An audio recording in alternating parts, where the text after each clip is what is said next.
Leap of Fate podcast fans. Welcome to this week's episode with yours truly, Randy Silver. If you're watching on YouTube, you can see we're doing it live. I got my friend Mark Wooding here, also known as After Skool on Instagram and YouTube. If you remember, if you're an OG Leap of Fate fan, we had Mark on within the first 3 episodes of when this podcast started over a year and a half ago. At that point in the podcast, it was only audio only. And we talked about how Mark started After Skool YouTube channel. At that point, he was over 1 million followers. So I wanted to bring Mark back on to give an update on After Skool. He's now over 2 million followers, Mark. How's that feel? Good. Thanks for having me back. My pleasure. Yeah. So we're going to talk about After Skool, how he's been able to revolutionize After Skool, the different branches he's done in terms of merchandise, new channels, using Instagram to grow his following, how he's been able to use entrepreneurship spirit and revolutionize everything around After Skool. We'll have a fun dialogue. Mark and I are best friends, so we're going to shoot the shit a little bit as well.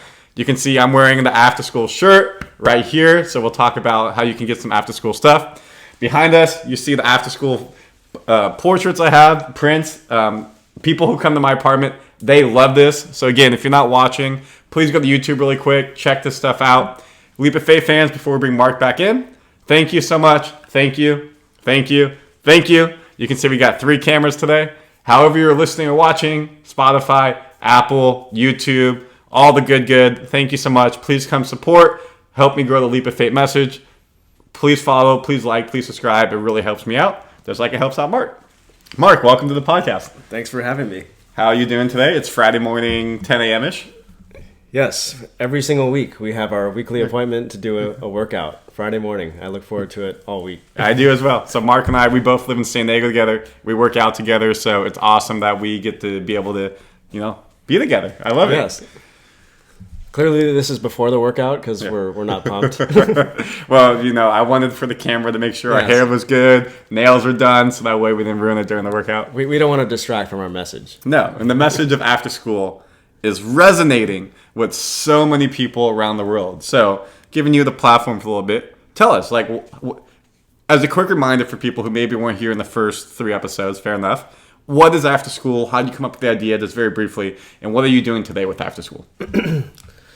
After Skool is kind of hard to put into words, but it's basically kind of like my diary of things that I'm super curious about, and I just dive deep into those things, and then I'll take maybe a 10-minute presentation and I'll animate that on that topic. And so every 2 weeks, After Skool comes out with a new episode. It's an animation that's like 10 to 20 minutes long. And so I think the last time we talked, I just hit 1 million, and now here we are about a year later and hit 2 million. And it's cool because it took 4 years to get to 1 million. And then it only took a year to get another million. So it is growing exponentially faster. That's interesting. So have you noticed that how you've changed up, how you do After Skool has changed, or how do you think the evolution has made it where you're able to go from 4 years, 1 million to 1 year, 1 million? Well, growth just begets growth. So yeah, fair. It's kind of like a snowball effect. The bigger you get, the easier it is to get your video shared and retweeted and all that. And it's much easier to get access to people with big platforms. So you do these big collaborations, and the number of subscribers you have, I guess it holds a lot of weight. Yep.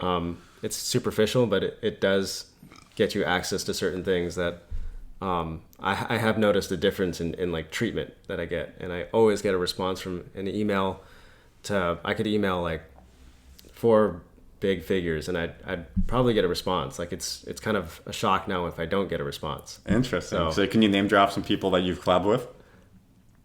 Recently, there was Graham Hancock, who's an author I love, who talks about ancient civilizations. We had Jordan Peterson on, who a lot of the guys will probably know. Yeah. And Dr. Zach Bush, who is a really famous up-and-coming doctor. There's Dr. Shauna Swan, who is just on Joe Rogan. A lot of these people who were on Joe Rogan recently. I'm trying to think of somebody. Will Smith shared my stuff, but that was old news. Yeah, you said that you were trying to work with a couple of UFC fighters to do some stuff as well. Yeah, I've been chatting with a few UFC fighters. Speaking of which, I went to get sushi this week, and I sat down, and I was seated 4 feet from Chuck Liddell. Oh, no way. I know that you. Oh, you we're have going to a talk connection about to this. him. It was. I didn't say anything, so it's not that great of a story. But How big is he in person? he's huge, and he's really intimidating. And I kind of linked him to all the cameos I've seen of him on shows where he kicks somebody's ass. So Yeah. I was like I don't too wanna go scared up. to say what's up to him. Plus, he was eating. Fair. So So let me ask you this question. I mean, that's really cool that when you reach out to people, people obviously are going to come to you. They see the platform. You can help them, or obviously you grow yourself. Pandemic. We saw the rise of a lot of big YouTube channels grow because everyone's at home, not going out. So what was it like for you putting out the content in the pandemic, and how you're able to? I'm sure you got a lot of feedback from people saying, "I'm stuck at home, and your channel is really helping me get through whatever we're going through in this pandemic." Well, I'm pretty introverted, so the pandemic socially was nice for me. Like I was able to just become a hermit and get a ton of content, and I really pushed myself farther than I've ever gone before, where I was coming out with a 5-minute video every 2 weeks. And once the pandemic hit, I was like putting out 10+ minute videos. And the weird thing about YouTube is they had a change in their policy and algorithm a few years ago, where it used to be about retention time. If there was a 2-minute video and you watched a minute and a half of that 2-minute video, that was seen as really good retention. Okay. But now it's all about watch time. So you'll notice that people are making longer and longer videos on YouTube because you get paid more and the algorithm promotes longer videos. You'll notice this if you ever fall asleep with YouTube on. It'll just start playing longer and longer videos, and you'll wake up and there'll be like an 8-hour video playing. Interesting. Okay. So it's what I do is animation, so it's extremely hard. A longer video is going to take a lot more work. Yep. But I've been pushing myself to put out longer videos, and when I first started the channel, everything was like 2 minutes. And a 10-minute video seemed like a giant mountain in front of me. Mm-hmm. But now a 10-minute video is a breeze, and I've been putting out routinely 20-minute videos. Yeah. So, and I've found new ways to kind of ease the burden of work on me. It's not a burden. Ease the labor on myself. Mm-hmm. And so I'll repurpose some of the old animation. I'll use like supplemental footage or images or I just started a new format that you encouraged me to do. Is kind of like a podcast format. Yeah. Where I sit down and talk to the figure, and then I animate over that conversation later. And what was the one that you just did that people should go check? Well, the one that had a really big impact and it kind of went viral 2 weeks ago was the video on sperm count decline with Dr. Shauna Swan. This is a topic that kind of, when I first learned about it, I was blown away by it because I was shocked that I'd never heard about this before. It's a big issue. Sperm count across the world has declined by about 60% in 50 years. That's crazy. And so there's a lot less kids being born today, which can be attributed to like lifestyle choices for sure. But sperm count decline is not a lifestyle choice. So I thought that was really interesting. And when we dove into her research, we found that all these other markers of fertility were declining. And if there's this idea that humanity is overpopulated the earth, and sure, we're taxing the environment a lot. But if you were to look at humans as like an animal species and just look at their biology, we would be on the brink of extinction based on our reproductive system. Got it. So what Mark did for that video, if you haven't seen it yet, again, I'll put the link to that video in the bio so you guys can watch it, is he had a podcast style format where he interviewed her over Zoom. They're talking, and then as she's talking, he'll go into his whiteboard animation stuff you see like behind us on the wall and animating what she's talking about. So it's really cool to see the evolution of your channel, of how it went from straight animation videos to now you're incorporating human elements into it. Now they kind of go back to the question I asked, because you answered the question from your side. What's been the audience reception to how you've been able to evolutionize the channel, the feedback they provided you, and all that goes with it? Well, one thing that's important on YouTube is to build audience trust. Mm-hmm. It takes a lot of work to build trust, and you can break that trust and lose all credibility in 1 second. So it takes a lot of time, and how you build trust with a big audience is you have to stay consistent. You have to always put out really good content consistently. So I've stuck to a schedule of one video every 2 weeks, and I've stuck to that schedule, and I haven't missed. When you're a YouTuber, there's no boss. There's nobody saying you need to get this video out. But I've kind of set these guidelines on myself. Expectations for yourself. And I have not missed a release date for maybe 3 or 4 years. Yeah, except there's one time, like a month ago, you put a video out on a Monday instead of a Tuesday, and I noticed that, and I called you out for that, and you're like... You were the only one that called me out on that. I was like, I hope nobody notices. But like you said, you have the expectation for yourself. Every second, fourth Tuesday of the month, I was so excited for the new After School video. You put it on a Monday, so I was like, oh my God. It came out a day early, and I asked you about it, and you're like, oh, I'm going out of town, so I wanted to make sure I got out there and all that. But it's interesting that I'm now pre-personed as a fan of you to know when the videos are coming out, and I expect it on those days. Well, I've become a fan of you. Yeah. So like, I haven't seen a video or a podcast from you in a while. I get on you. Yeah, there you go. Yeah. So like for me, as you guys know, the Leap of Faith comes out on YouTube every Monday. Every Sunday it comes out audio, and I put out the vlog style videos every Wednesday. So you guys are pretty stoned to see that in your channel as well. Now, with all that being said, Mark, as we talked about, you've evolutionized yourself. You look behind us again, we got 2 prints from some of your videos. Can you talk about how you came to the idea with creating prints so people can buy these, and what it takes to, evolutionize entrepreneurial spirit of After School? Evolutionize. That is the word of this podcast. Yeah. Well, I guess when you build this big audience, you have the opposite problem of a typical company. A typical company has a product, and they just need to figure out how to sell it. Mm-hmm. So their marketing is a big issue, and just getting the customer to be aware of your product is half the battle. Where when you have this big audience, you have the awareness, you're getting your stuff in front of a lot of eyes, but you don't have a product. So over the last couple of years, I've been really working hard to figure out what would be my product. And I started, the typical YouTuber has merch, and they've made it very easy today to just slap logos onto shirts and hats and mugs. And that sold okay, but what's really taken off nicely has been the prints. And I think they came out awesome. Everybody's telling me to get into the NFT game now. I haven't really. I've tried, but I'm still kind of waiting to see how that plays out. This would be perfect for NFTs. Yeah, it would be good. So talk about the print. How do you create a print like this? Do you just take a screenshot, put on the print, or what's the process? The process is, so I'm always focused on creating great animations, and that's first. And then I usually extract images out of, like still images out of the animation that can kind of stand on their own. And what's nice is I've been really focusing on Instagram, which I ignored for the first 3 years. But it's been easy. You just take a still image from the animation, add a really nice quote to it, and they've been resonating with people. Yeah. And so I've kind of taken that a step farther and really put extra effort into these print images. And they're extracted from the video. And if you guys can't see, if you're listening, the print images we have behind me is one with a face, one with a blue brain and a red brain. And the red side is more the mysterious, dark side. The blue side is more of the eco-friendly world and very thought-provoking. And on the other side, we got 2 people coming together, a blue guy, red guy, looking at each other, equality. And then again, some yin and yang on the right side, on the left side, and then some Saturn and some stuff on the right side. So it's very thought-provoking. When people come to my apartment, the first thing they notice are these 2 prints, and they're like, oh my God, this is so cool. Like, where's it from? After School. So I get to talk about Mark.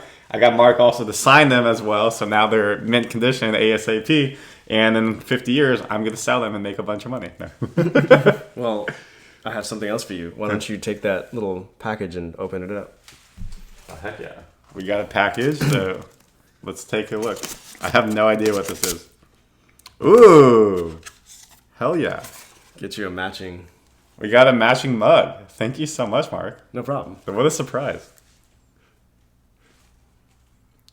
Dude, I love this. So the funny story behind this mug is somebody created... We'll do a cheers really quick. Sorry to interrupt you. Somebody created an after-school store that has all my art on it. And I got all these messages. Hey, is this you?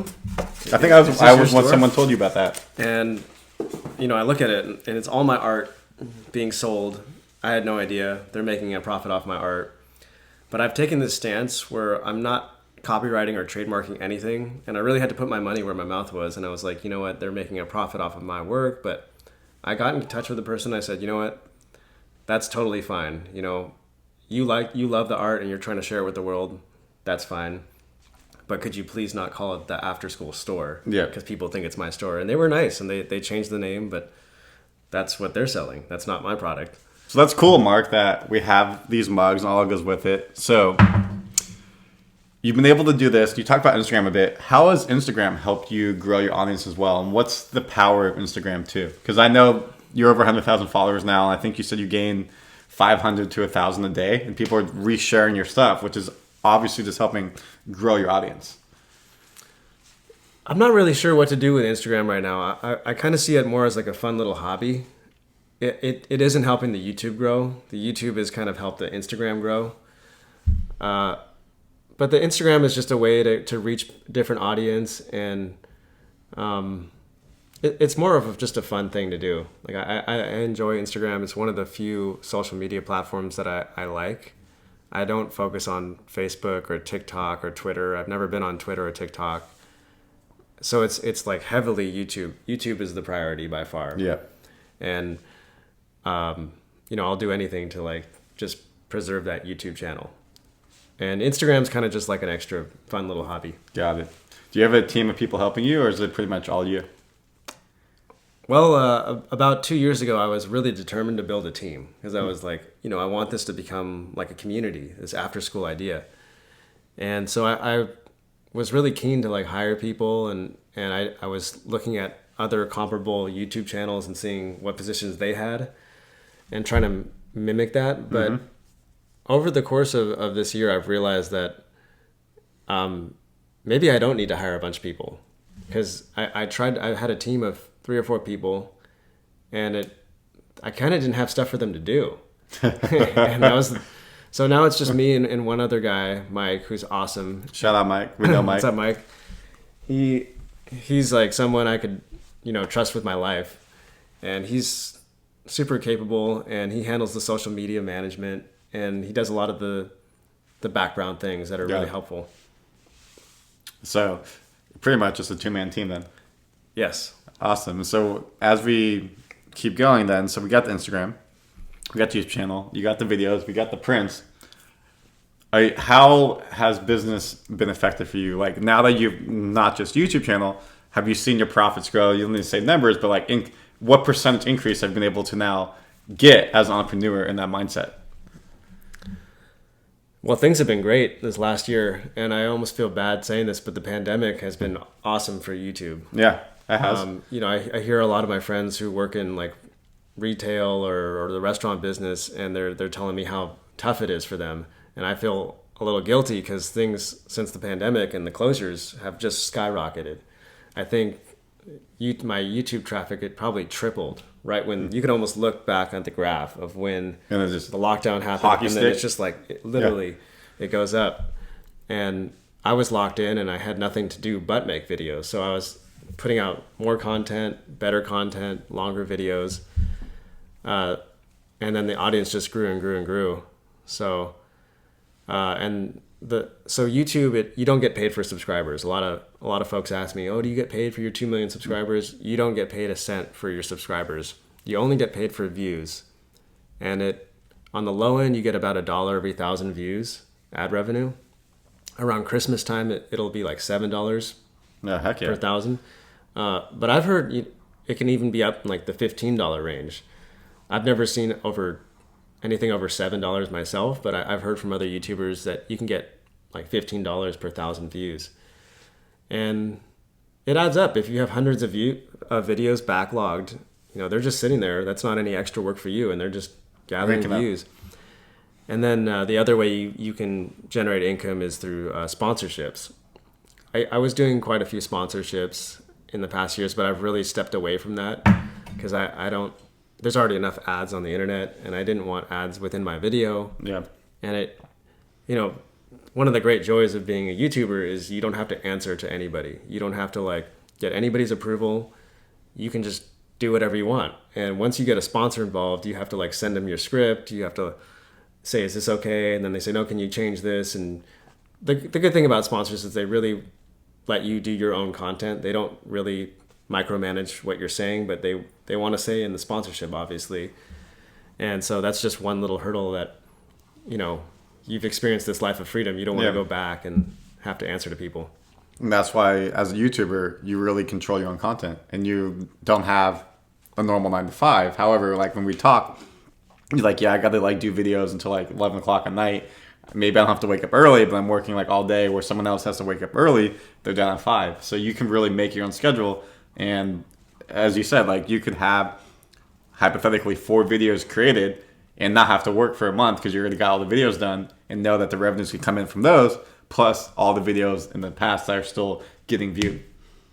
Exactly. Which is great. Which is what obviously we aspire here for Leap of Faith. I'm not there yet, but I think we talked about this on the Leap of Faith, how this channel is revolutionized from me just having audio to now doing video podcasts to me having the vlog videos that come out. So I've really tried to learn from you from afar and also other people who I look up to as well. All right. I have some questions for you. Okay, hit me. So what have you learned since our last podcast?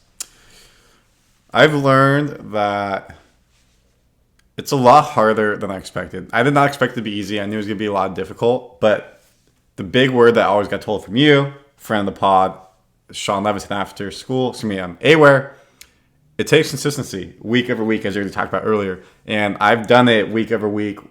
You pretty much do YouTube full time, this able to provide you. I don't have enough subscribers yet or views to make money off of this. So this is pretty much just a side hobby for me that I really, really enjoy doing.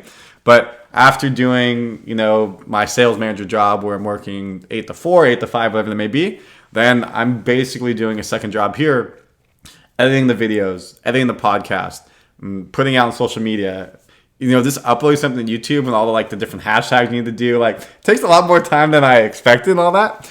Getting everything on Instagram, TikTok, Facebook, it's very time consuming. It's a second job. So when I say it's a lot more grueling than I expected, it's not just, hey, create this video, upload it. You hypothetically could, but it's not engaging to you. Me having 1, 2, 3 cameras makes it better and hopefully will help me grow the audience and people enjoy it and they want to come back week after week. So I think that's the hardest part, is just staying with that consistency, but that's never been an issue for me, but making sure it's engaging with the consistency.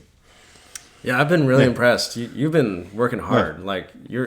You've just been consistently putting stuff out, and it's on Instagram, Facebook, it's on everything. And so you definitely have that perseverance gene. Thank you. I appreciate it. And the other thing probably is I also use it as an avenue for myself to learn. Say I want to learn about NFTs, or I want to learn about cryptos, or I want to learn about SEO. I'm able to get people on who talk about it. And it's basically a free lesson for me interviewing people, so that I can take their knowledge. And obviously you guys get to learn from it, and then I get to learn from it as well.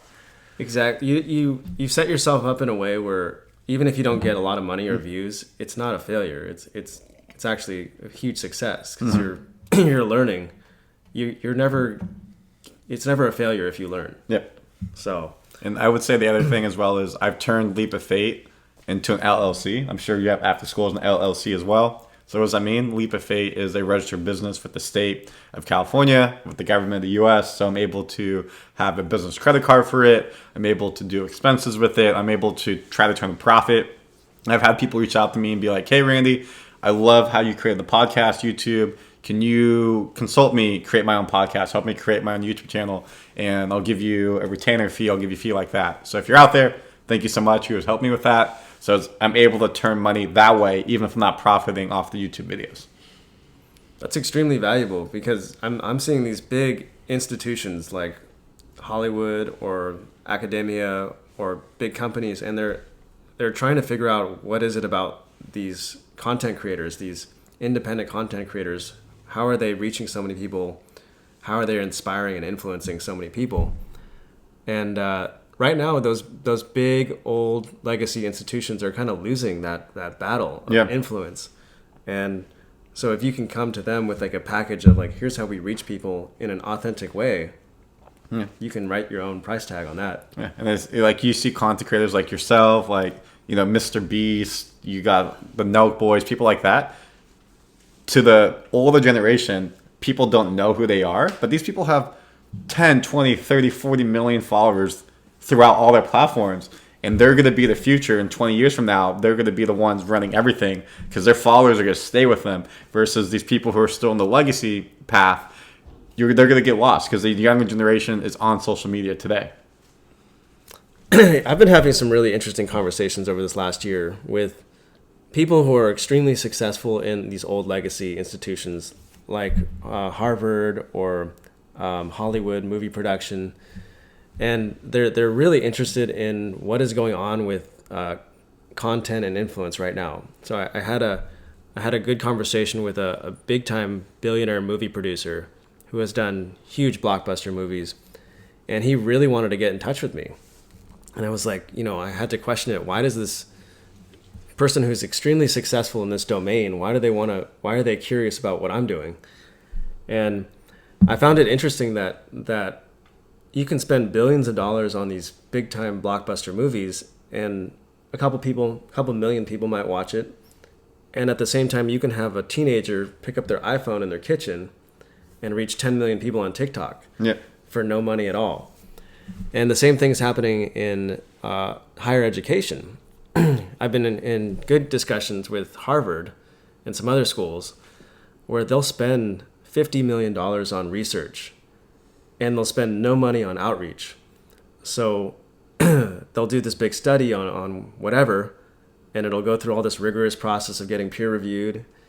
And then the goal is to get it in a journal, a scientific journal. That's seen as the ultimate goal. But who reads those, Maybe a couple thousand people will read the magazine, and all that effort to create the study, and it kind of falls on deaf ears, It's definitely not the younger generation reading a scientific Like, what does it matter if nobody knows about it?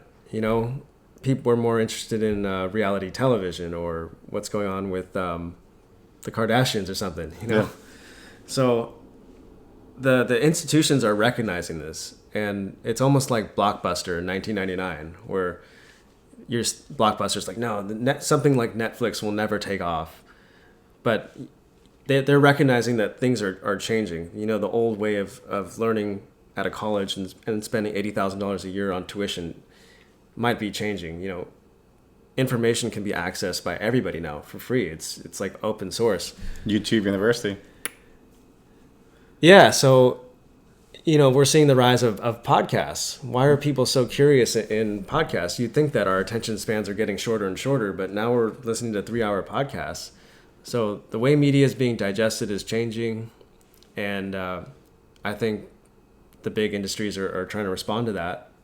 And so I've been talking to some universities about how to get some of their research out to just your average everyday person, and they're condemning people like Joe Rogan for not being accredited, not being a PhD or whatever. But now you're seeing all these PhDs come on podcasts like Joe Rogan to get their message out. Yeah. Because that's what you got to do now. But you're so right. And that goes back to, how do you get your message out? How do you get the word out? And when DC, the Brain Supreme, came on this podcast, episode number 63, and he talked about, in the 80s, 90s, he had one big song, swoop, there it is, huge. And then they kind of fell for 10, 15 years. And by having the Geico commercial, it brought them back. And based off that Geico commercial, he's used SEO to grow it. He's in Geico, he's on podcasts, he's in videos. So now everyone knows who they are again because he's had this organic reach of being out there, not doing the old legacy way, but now using podcasts and YouTube videos and commercials to make sure they stay relevant. And that's kind of what you're talking about as well, is these people who have all these huge ideas, scientific, need to use this newfound media to get their message out and be relevant. How did you even get him on the podcast?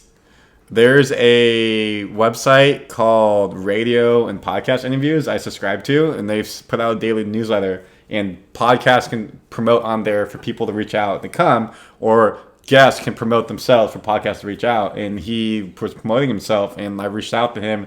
He said, yeah. So that's his way of putting himself out there. He says he does 5 to 6 podcasts a week. He doesn't say no to anybody because he just knows the more his name's on the internet, the more his SEO will go up. People go to his website, people buy the song, buy the ice cream, etc., etc. That's cool. It is cool. So like, how do I find guests? Like 2 weeks ago, we had Susanna on, the sexpert. She was just on a website called Podmatch. You guys heard me talk about it. Where again, another way to find podcast guests, podcast hosts. So I try to put myself out there so people find the podcast to want to come on, or I have friends who are doing cool stuff I bring on. Fair enough. Or I need to do my own proactive outreach. But again, there's just another part is like every week I don't have any help. Like, Mark, what's the video of the week? How do I create it? What's the video for the 2 weeks? How do I create it? Same thing. What's the topic of the podcast? How do I find someone? How do I then edit it and I'll do it to make sure I get the content out for y'all? You could interview anybody, really. Everybody's got some kind of a story. I guess the hurdle that needs to be crossed is why should somebody out there care about who you're interviewing? Why does this pertain to my life? Yeah. Like, why should I care about the whoop there it is guy? Yeah, exactly. What if I'm not creating music, if I don't have Geico insurance, why do I need to know about him?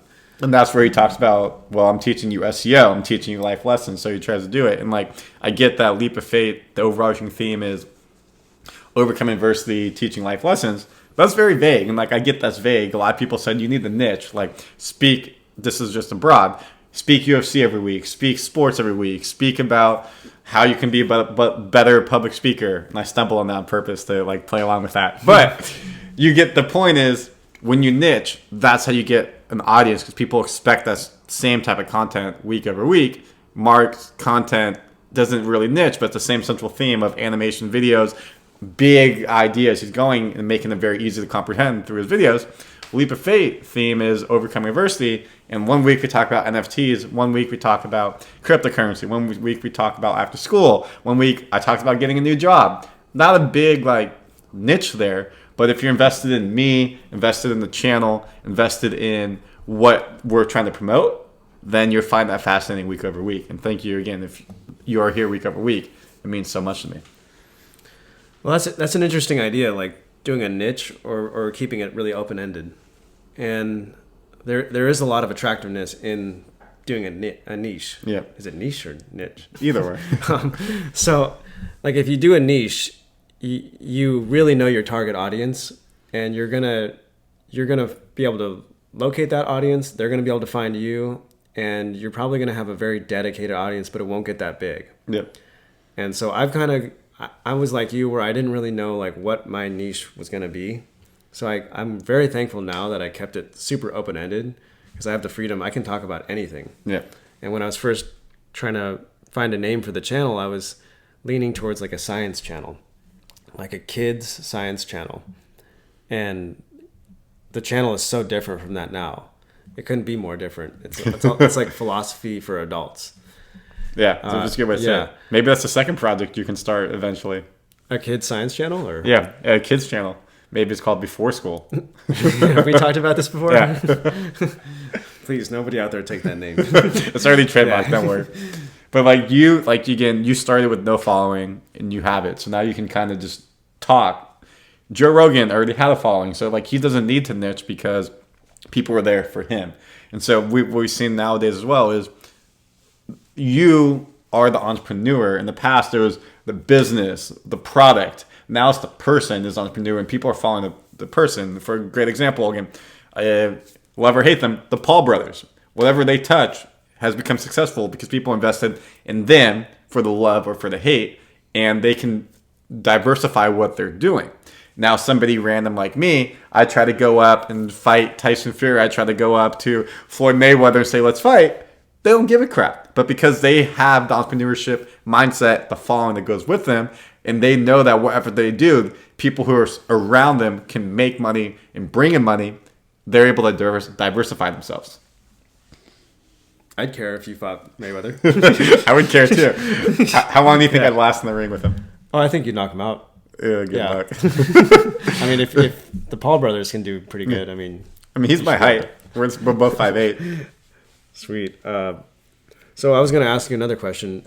So over this last year, you've had a chance to kind of zoom out and look at a bird's eye view of what you've done. What's worked and what hasn't? What has worked and what hasn't? I think turning it to video and starting the YouTube channel, it was something that you talked about initially with me and Sean talked about. But I had to learn my way first. First time like really doing podcasting, so I kept the audio. I think with the YouTube videos, it helps me, one, grow the audience, grow the channel, diversify, and then all I have to do is just pull the YouTube audio, and then I can upload it. So it's not any more work. It's actually probably better to do it. So I think that's really helped me, and now I have other videos go with it. What hasn't really worked is, I haven't seen the growth I was hoping. I probably need to do better proactive.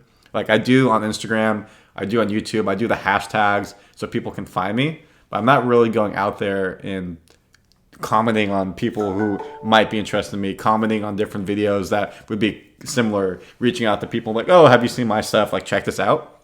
And again, it goes to like, I'm doing so much already. That needs to be an added addition I want to and need to do. There's just so much time in the day, and I don't want to make an excuse for myself. I need to do it, but there's a limit. And so that's why I think my evolution next is I need to do that, or potentially get a assistant, get someone who can help me with the outreach. I get a bunch of, I like to call them like ad people, spam people on Instagram and YouTube. You probably get it. Grow your SEO, grow your reach, like pay $100, I'll get you 10,000 followers. I don't really think that's going to work. I think that's all fake bots type of thing. So I'm not going to pay that money, but that's probably the next growth. Yeah, in the beginning, I was trying all sorts of weird ways to grow the channel. I was paying for Google YouTube ads to get my videos placed, and it was costing me $10 per subscriber I was generating. And that's pretty high. And who knew where the subscriber was? It could have been, probably not in America, because that's even more expensive.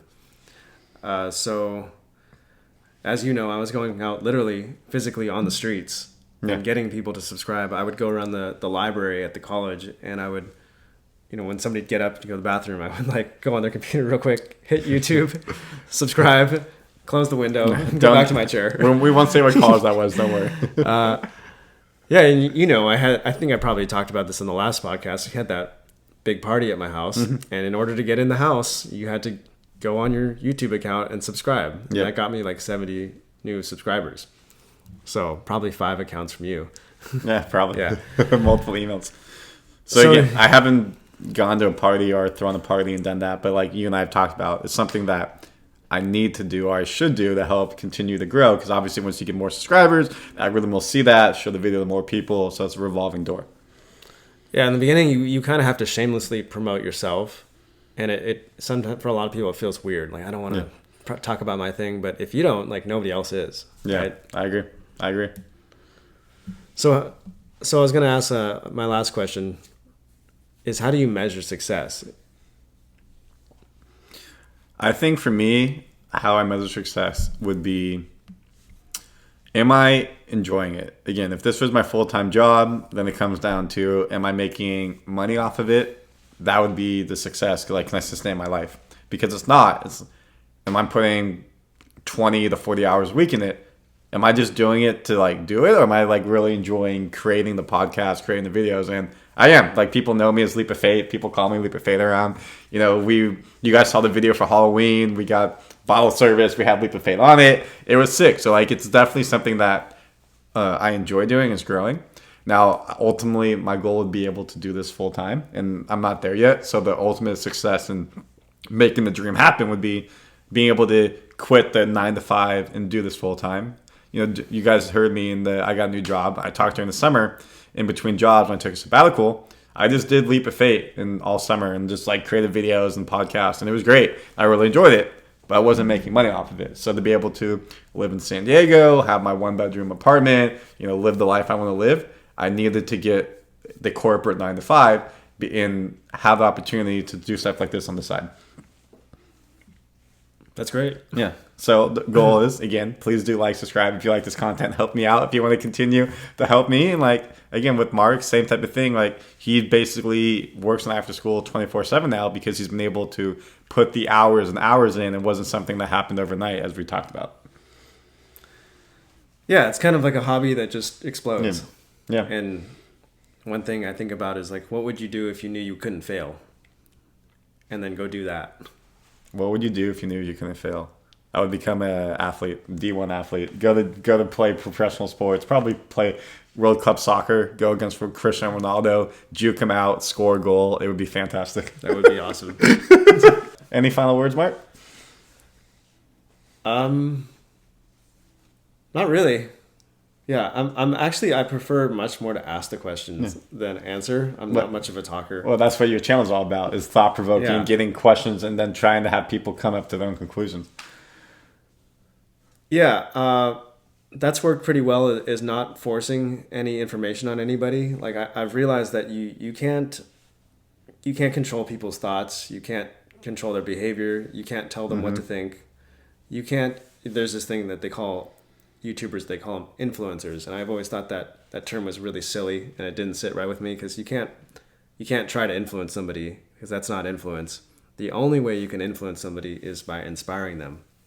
And the only way to inspire them is to live in that way, live the example, and then they'll want to live like you. So I stopped making videos for anyone but myself. It's like, it sounds really selfish, but I'm making the videos for me, and it's kind of like my journey.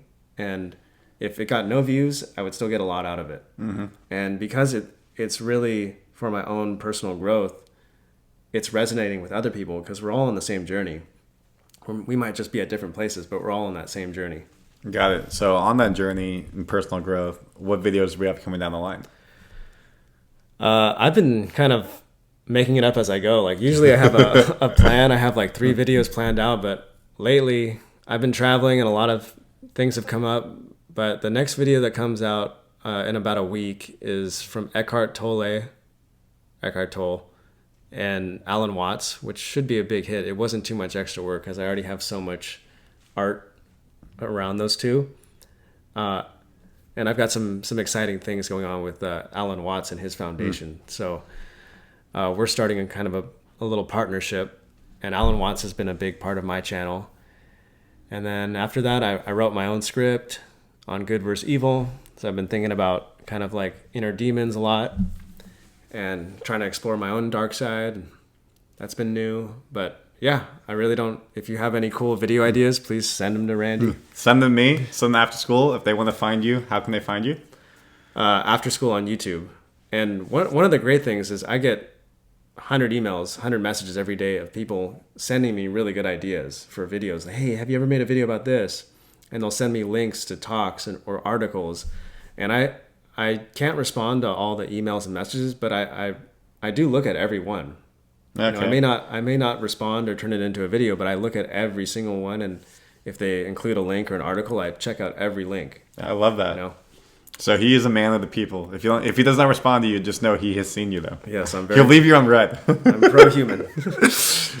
Mark, After School, again, find him at After School. It's with a K. Please go follow him. Please check him out. All his information will be in the bio of however you're watching or listening on Apple, Spotify, YouTube, all the good. My name is Randy Silver. This is Leap of Fate. Thank you so much for coming on today, Mark, and for the update. We'll do this again in one more year. We'll talk about where we're at moving forward. You want to do the sign off with me? Do you know it? No. All right, repeat after me. Yeah. Stay healthy. Stay healthy. Stay wealthy. Stay wealthy. Have a good week, fans. Have a good week, fans. Deuces. Peace.